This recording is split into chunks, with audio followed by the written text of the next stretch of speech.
दुर्गा का अर्थ है दुर्गुणों का नाश करने वाली, है ना। तो दुर्गुणों का नाश हम सभी दुर्गा के रूप है।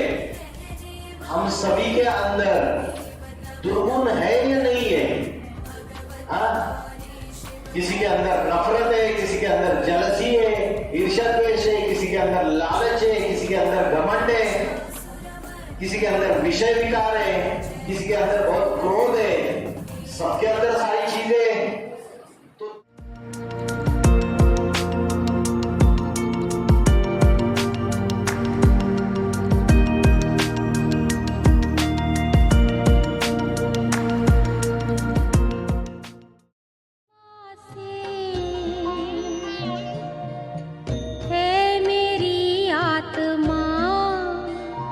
अब चल कर ले मिलन,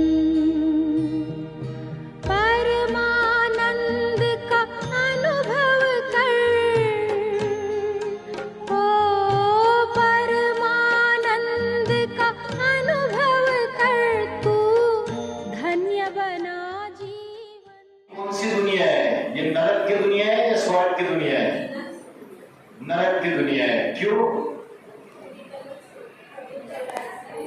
इन्होंने कहा कि कलयुग चल रहा है, इसलिए ये नरक की दुनिया है। कलयुग का अर्थ क्या है? कलयुग का अर्थ है कलह क्लेश का युग। कलह क्लेश मतलब क्या? लड़ाई झगड़ा, झगड़ा टंटा, ये इसका युग है। बताइए क्या बोल रहे थे? एक दूसरे को ना पहचानना, भाईचारा ना होना। बहुत अच्छी बात। इन्होंने बोला एक दूसरे को ना पहचानना, जाति के नाम पे झगड़े करना, धर्म के नाम पे झगड़े करना, भाईचारा ना होना। दूसरे दूसरे देश भी आपस में लड़ाई झगड़ा कर रहे हैं। हमारे घर के अंदर भी महाभारत लड़ाई चलती है, नहीं चलती है? चलती है ना। तो ये जो कलयुग का राक्षस है, कली राक्षस, ये सबके अंदर प्रवेश कर चुका है। नरक में क्या होता है? दुख होता है, यातनाएं होती है, अत्याचार होते हैं। तो अभी भारत की नारी के ऊपर अत्याचार, यातना, दुख बढ़ रहे या कम हो रहे?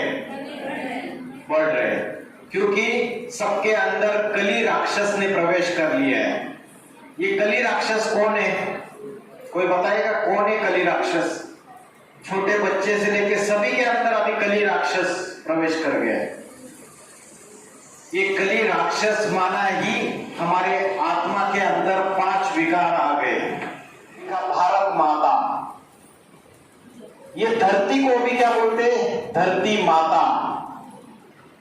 तो धरती के ऊपर पापों का बोझा बढ़ेगा, अत्याचार बढ़ेंगे, तो धरती माता बदला लेगी या नहीं लेगी? माता के अंदर सबसे अच्छा गुण कौन सा होता है? कौन सा गुण सबसे अच्छा होता है माता के अंदर?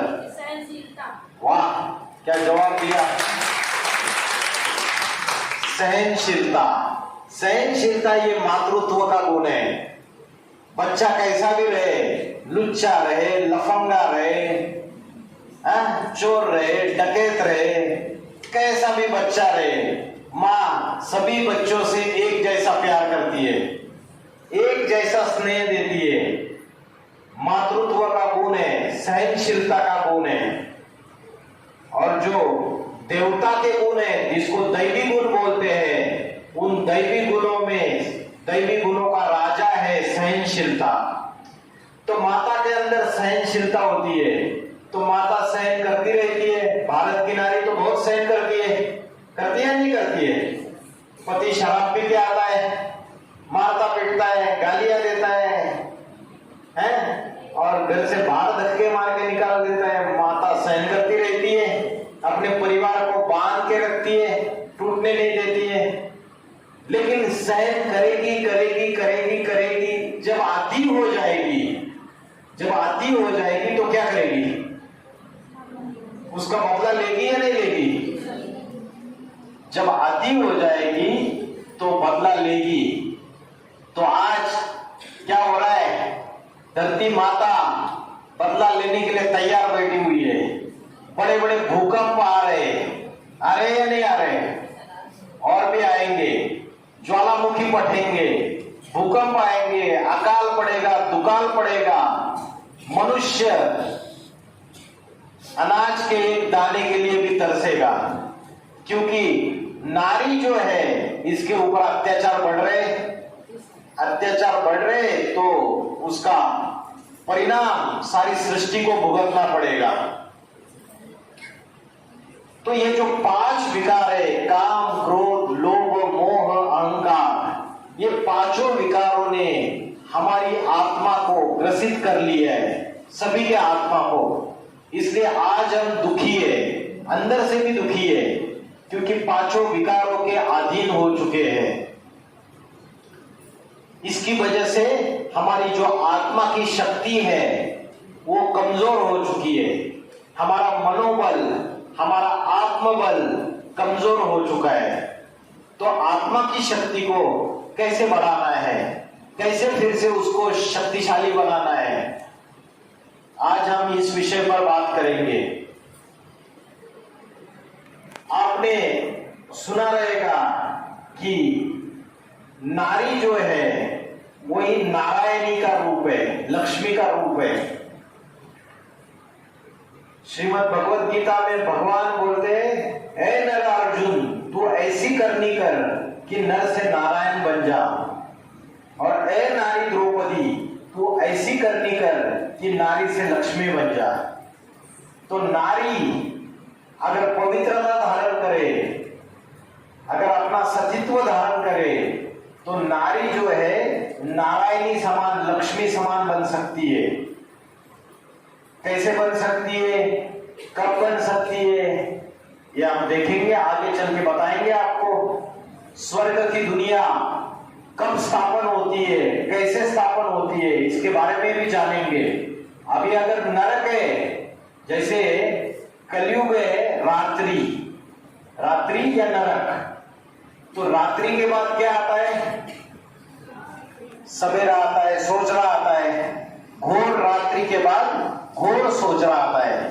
तो कलियुग रूपी रात्रि बदलने के बाद नया युग आएगा। कौन सा युग आएगा कलयुग के बाद?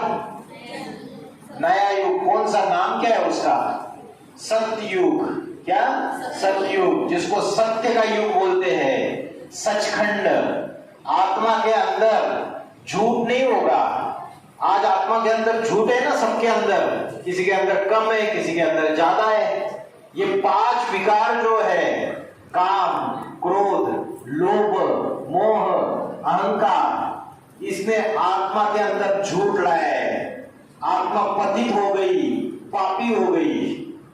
तो कलयुग की दुनिया बदल के जब नई दुनिया स्वर्ग आएगी, जिसको मुस्लिम लोग जन्नत करके पुकारते हैं, क्रिश्चियन लोग उसको पैराडाइज या हेवन करके पुकारते हैं। सबने उसको नाम अलग अलग दे दिए। हिंदू लोग उसको स्वर्ग, वैकुंठ या सतयुग या राम राज्य पुकारते हैं। राम राज्य में कोई दुख होते हैं, कोई चोरी चकारी, कोई डकैती, कोई बीमारी, कुछ भी नहीं होता है। तो परमात्मा स्वयं आके स्वर्ग की दुनिया स्थापन करते हैं। तो ये कलयुग का जो अभी पाप, भ्रष्टाचार, अत्याचार, दुख, अशांति अति में बढ़ती चली जा रही है, हिंसा बढ़ती चली जा रही है, आतंकवाद बढ़ता चला जा रहा है।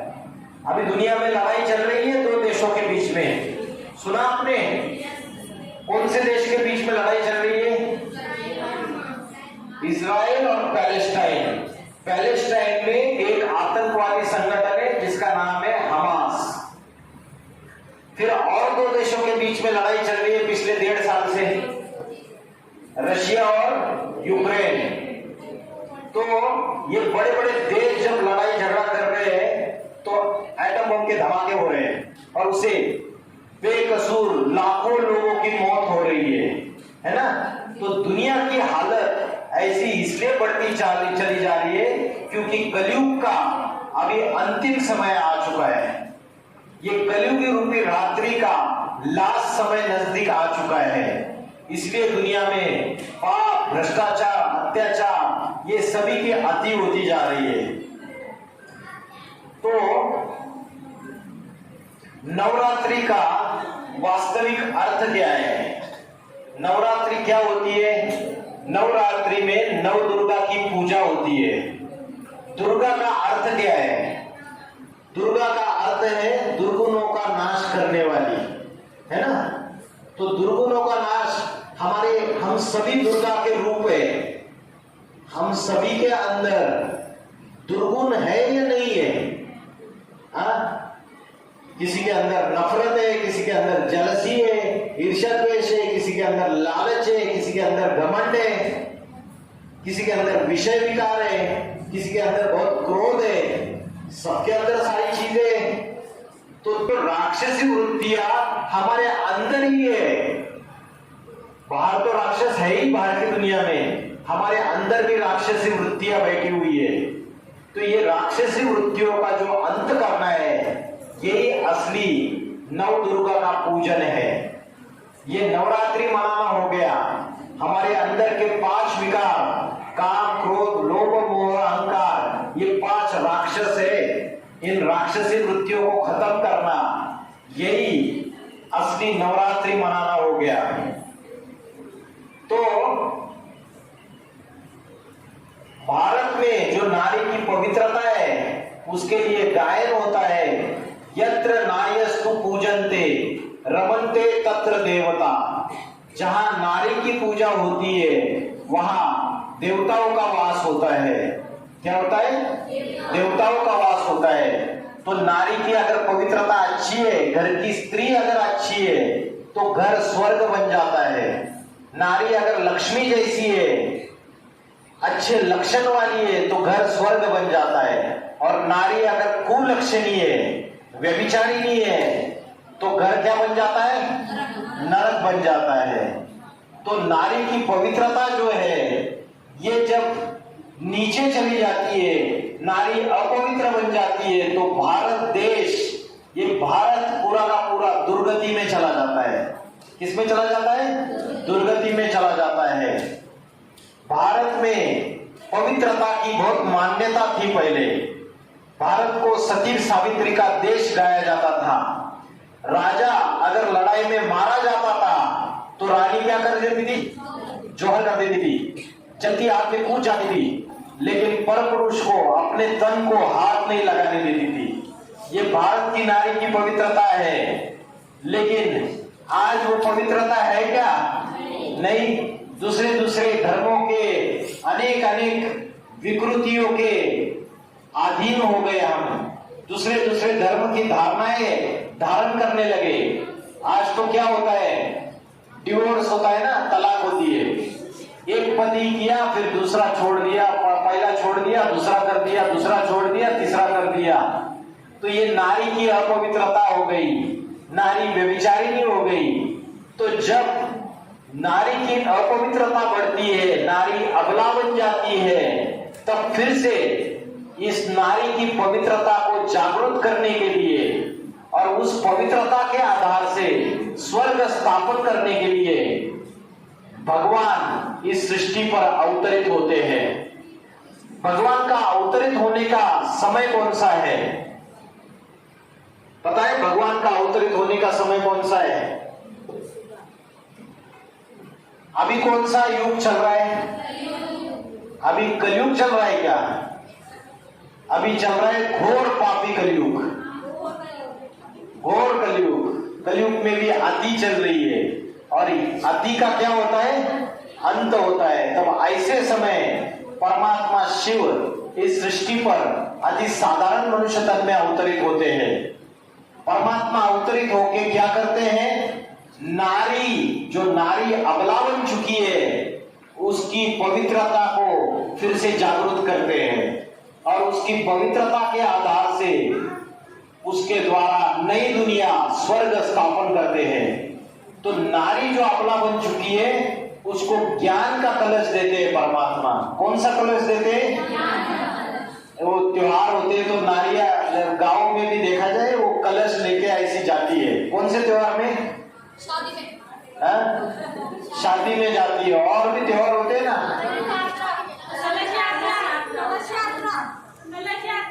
कलश यात्रा। अच्छा, तो नारी क्या करती है? कलश लेके जाती है, लेकिन उसका अर्थ बहुत गहरा है। ये कलश जो है ये ज्ञान का कलश है। किसका कलश है? ज्ञान का कलश है। परमात्मा स्वयं आके जब इस सृष्टि पर अवतरित होते हैं तो सत्य गीता का ज्ञान सुनाते हैं, सत्य गीता का ज्ञान सुनाते हैं, आध्यात्मिक ज्ञान सुनाते हैं। और उस ज्ञान को जब सुनाते हैं तो जो नारियां है, पवित्र नारियां, वो ज्ञान सभी संसार को बांटती है, सभी संसार को वो ज्ञान बांटने का काम करती है। इसलिए ये परंपरा, ये त्योहार, कलश यात्रा या दूसरा कौन सा बताया आपने? शादी में ये प्रथा परंपरा चली आई, ये कलश लेके जाने की, ये ज्ञान का कलश है। जब परमात्मा आते तो अध्यात्म ज्ञान सुनाते हैं। अधि माना अंदर और आत्मा, आत्मा के अंदर का ज्ञान सुनाते हैं, आत्मा की नॉलेज देते हैं। अभी हमें किसका नॉलेज है? शरीर का नॉलेज है। शरीर को कैसे अच्छे रखना है, कैसे अच्छे कपड़े पहनने हैं, कपड़े सीने कैसे है ना? शरीर में बीमारी आई तो कैसे क्या करना है, डॉक्टर के पास जाना है, तो शरीर की नॉलेज है, शरीर का ज्ञान है। लेकिन शरीर को चलाने वाली जो शक्ति है, शरीर का मालिक है, इंद्रियों का मालिक कौन है? इंद्रियों का मालिक, शरीर का मालिक, शरीर को चलाने वाली शक्ति कौन है? इन्होंने बोला दिमाग, मन। शरीर को चलाने वाली जो शक्ति है वो है आत्मा। आज हम शरीर, आत्मा की ही, आत्मा कैसे बनती है? मन और बुद्धि और संस्कार से ही आत्मा बनती है। तो आज हम शरीर को चलाने वाली ये जो शक्ति है आत्मा, इसको भूल चुके हैं।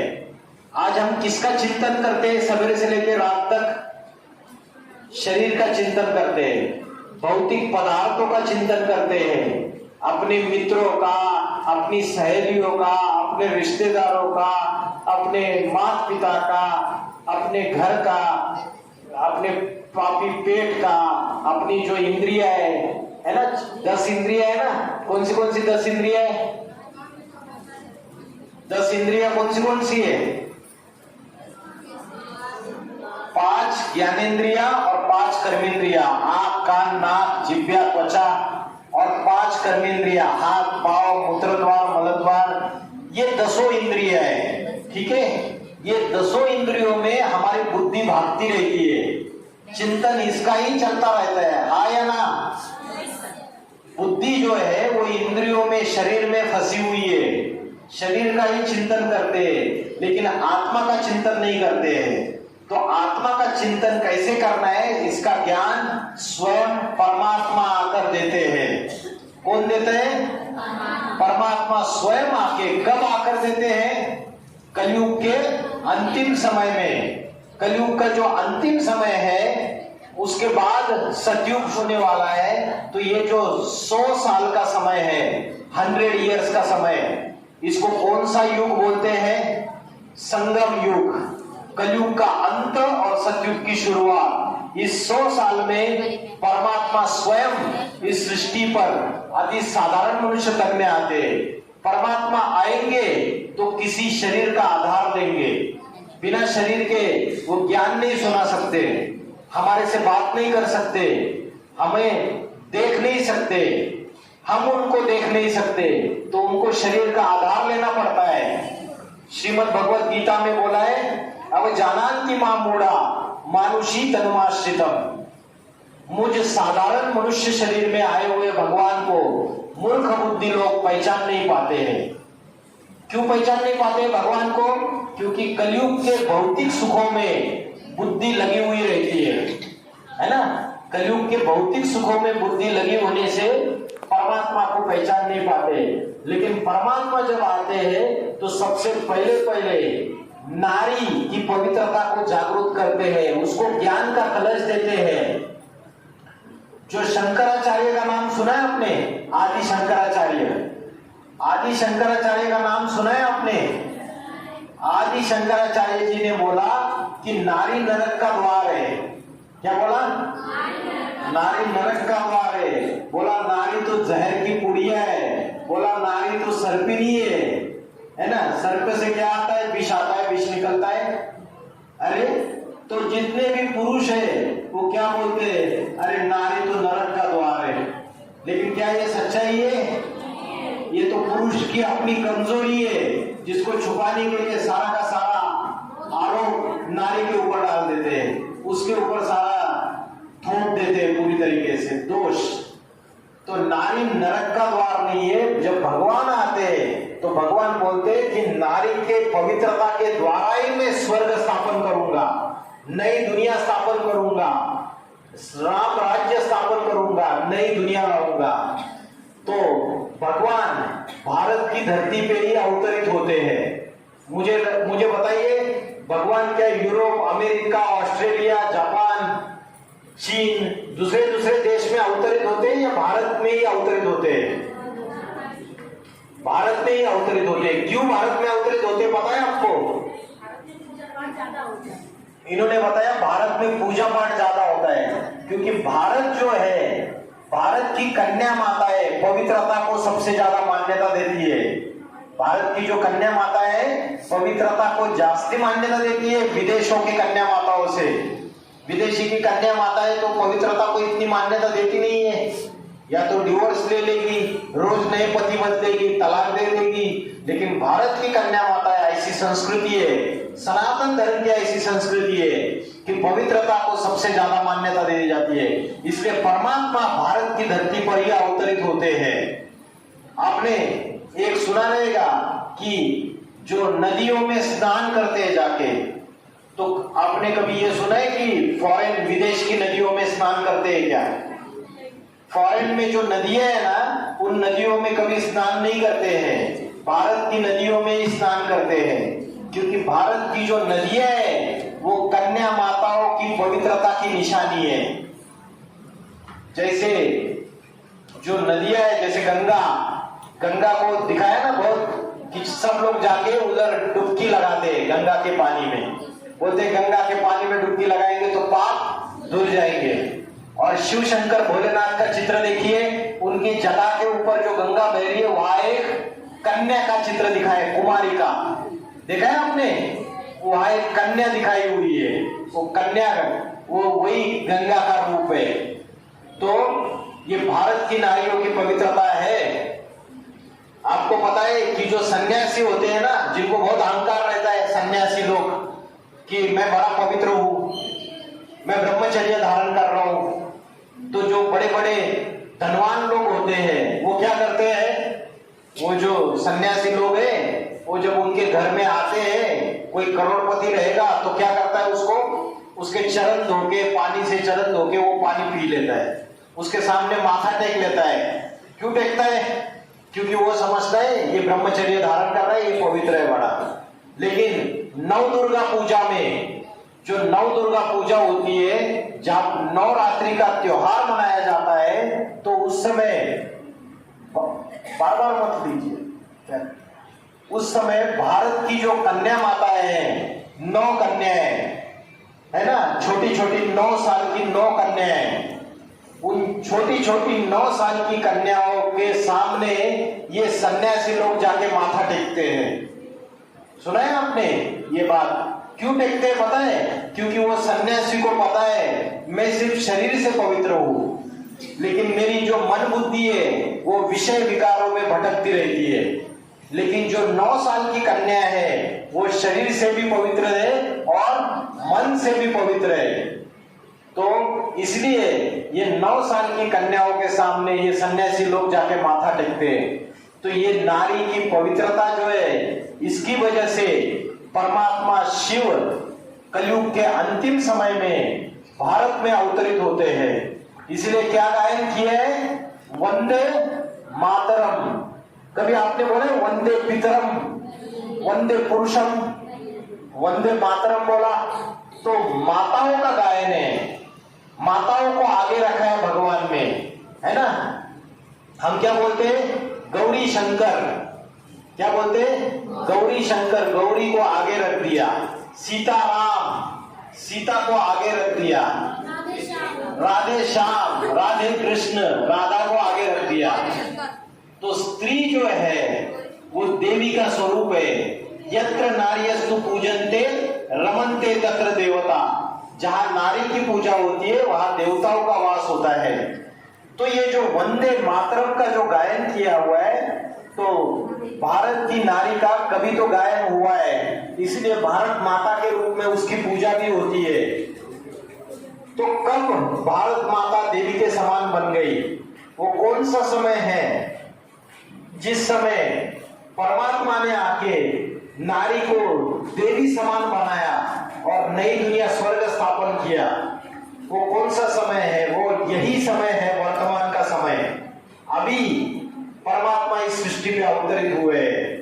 आज जो शास्त्रों में हमने अलग अलग नाम दिए, सीता, सीता का अर्थ है जिसके इंद्रियों में शीतलता भरी हुई है। एक होता है इंद्रियों में गर्मी भरी हुई है, जैसे शूर्पणखा पुतनाएं होती है, उनके इंद्रियों में तो गर्मी भरी होती है। सीता जिसके इंद्रियों में शीतलता भरी हुई है। सीता को रावण उठा के लेके गया।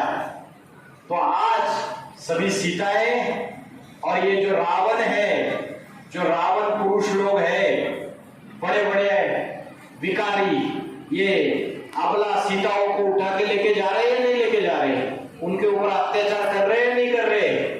आज सारी दुनिया में ये लोग वैश्यालय फैला रहे हैं, है ना?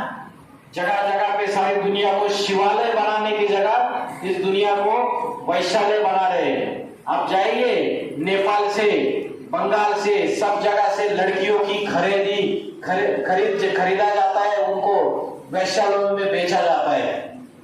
ये हालत हो गई दुनिया में कलयुग के अंत में।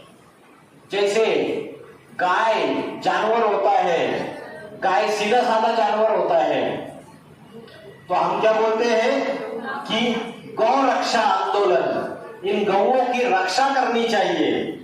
आज क्या हो रहा है? कसाई इन गौओं को काट रहे हैं। तो भारत की नारी भी क्या है? गैया है ना? जब तक अपने पिता के घर में रहती है तो एक कुंडे से बंधी हुई रहती है, और जब पति के घर में जाती है तो भी उसके कंट्रोल में रहती है, एक कुंडे से बंधी हुई रहती है। ये भारत की नारी जैसे गाय है, ये गौ माता का रूप है। वो तो जानवर गैया है, जैसे वो जानवर गैया कसाईयों के हाथ में काटी जा रही है और ये लोग गौ रक्षा आंदोलन कर रहे हैं। ये लेकिन इस बात को भूल गए, ये गौ माता असली तो भारत की नारियां है, कन्या माता है। ये काटी जा रही है, इनके ऊपर बलात्कार हो रहे, छोटी छोटी कन्याओं के ऊपर, 3 महीने की, 6 महीने की। सुना आपने कभी? ऐसे नराधम राक्षसी आसुरी संप्रदाय इस दुनिया में रावण, दुर्योधन, दुशासन फैले हुए। तो ये शास्त्रों में जो बातें आई है, क्या अभी दुर्योधन दुशासन नहीं है इस दुनिया में? क्या अभी रावण संप्रदाय नहीं है इस दुनिया में? है या नहीं है? अभी सीताएं नहीं है, अभी द्रौपदी नहीं है जिसका चीरहरण हो रहा है। तो ऐसे समय परमात्मा शिव इस सृष्टि पे अति साधारण मनुष्य तन में अवतरित होते हैं। सीता का अर्थ है जिसके इंद्रियों में शीतलता भरी हुई है। पार्वती का अर्थ है पार लगाने वाली।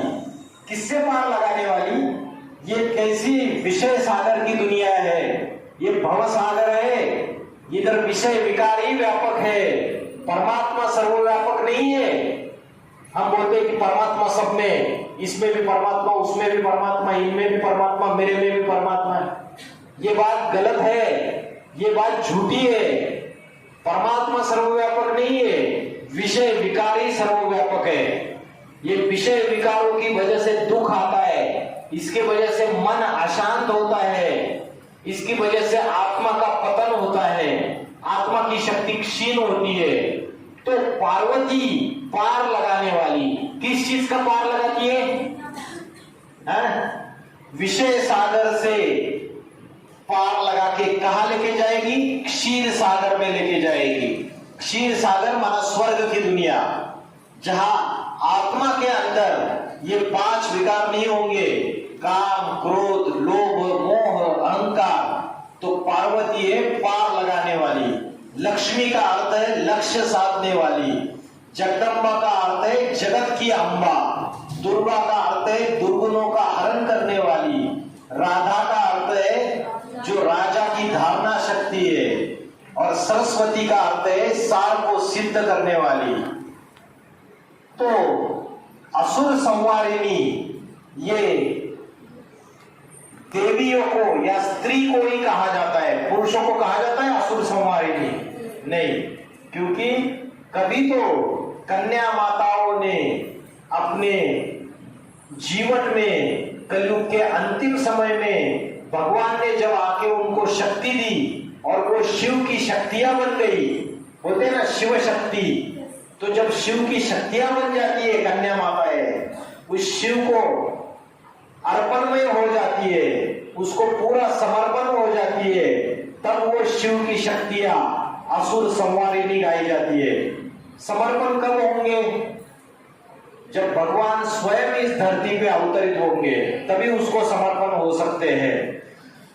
तो परमात्मा का आने का समय कौन सा है, कब वो इस सृष्टि में आते हैं, और परमात्मा का सही अर्थ क्या है, ये हम समझेंगे। श्रीमद् भगवत गीता में बोला है, अधर्मा विभुवात कृष्णा प्रदुष्यन्ति कुलस्त्रिया स्त्रीसु दुष्टासु वार्ष्णेय जायते वर्ण संकरा। अधर्म के फैलने से कुल की स्त्रियां प्रदूषित हो जाती है, और कुल की स्त्रियां प्रदूषित होने से वर्ण संकर बच्चे पैदा हो जाते हैं। अभी क्या हो रही है? कुल की स्त्रियां प्रदूषित हो रही है ना? ऑफिस में जा रही है, कहाँ बाहर की दुनिया में घूम रही है, तो भारत की नारी जो है वो प्रदूषित हो रही है। भांति के जो पुरुष है, अनेक अनेक दूसरे दूसरे धर्म वाले राक्षसी संप्रदाय, उनके दूसरे जो है उनके पेट में भांति का खून जा रहा है, और उसकी वजह से भारत की नारी अपवित्र हो रही है। अधर्मा विभवात कृष्णा प्रदुष्यन्ति कुल स्त्रिया, कुल की स्त्रियां प्रदूषित हो जाती है, उससे जो बच्चे पैदा हो रहे हैं वो वर्ण संकर का अर्थ है संकर माना मिक्सचरिटी वाला।